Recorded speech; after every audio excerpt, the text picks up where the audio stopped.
Now, Ami, I want to play you a hot mic moment that many found fascinating. That's all we ask for is fairness with the media. Thank you all very much. Appreciate it. Thank you very much.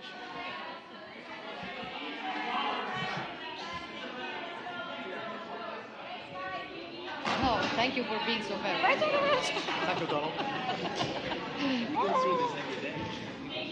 All the time. But he loves it. He loves it. But he does it always.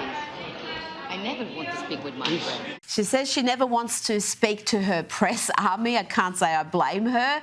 And there was a lighter moment in today's meeting with President Zelensky and Donald Trump, and President Zelensky's attire was noted.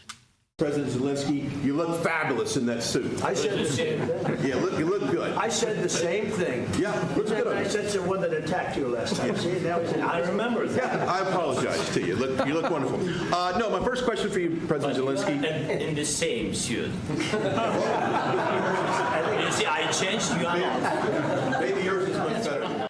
Ami, Trump has overseen around half a dozen peace deals this year. Most of them no one has heard much about, really, Azerbaijan and Armenia, the Congo and Rwanda.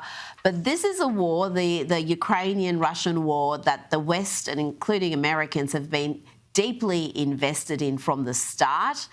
Can you realistically see an end to it?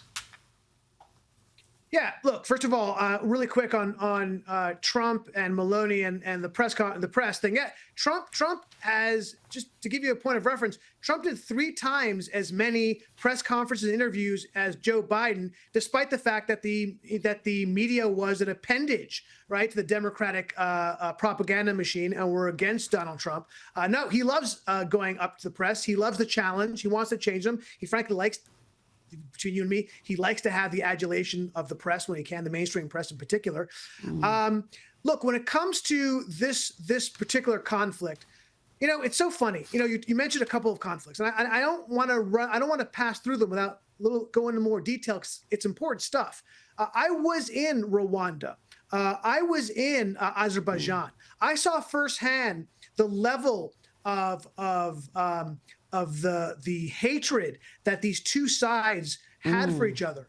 And for them to come to a peace deal now, after years and years of war and hatred, is nothing to be passed over lightly. Those are significant things. Oh, no.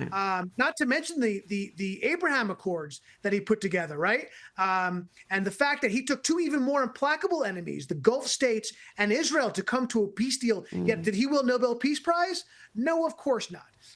In fact, one of the Nobel Peace Prize committee members specifically called out Trump and said, I hate his immigration policy, right? When they don't really talk out. No, he has a track record of bringing implacable enemies together to create peace. So do I think peace will come during his 4 years between Putin and Ukraine? Absolutely, I do. And I don't think he'll get an iota of credit for it. Well, he's also accused of being an isolationist, but he's just anti-war, isn't he, Ami? Because he's got involved in these conflicts. Armenia, Azerbaijan, that's been going for decades, and he got involved, and there's a peace deal, and he had the 2 leaders sitting next to him signing a peace deal. So this whole notion that he's just recklessly isolationist isn't accurate, is it? It's totally false. And by the way, much to the surprise, the isolationists in the Republican Party, who thought that's exactly what he was going to do. No, that's never been. America first does not mean America only. How many times do we have to say this over and over again? And he's the creator of America first. So I'm going to trust his version of how he's going to go about that than I do J.D. Vance or anybody else. OK, no, all that means is that we look to what we need for us.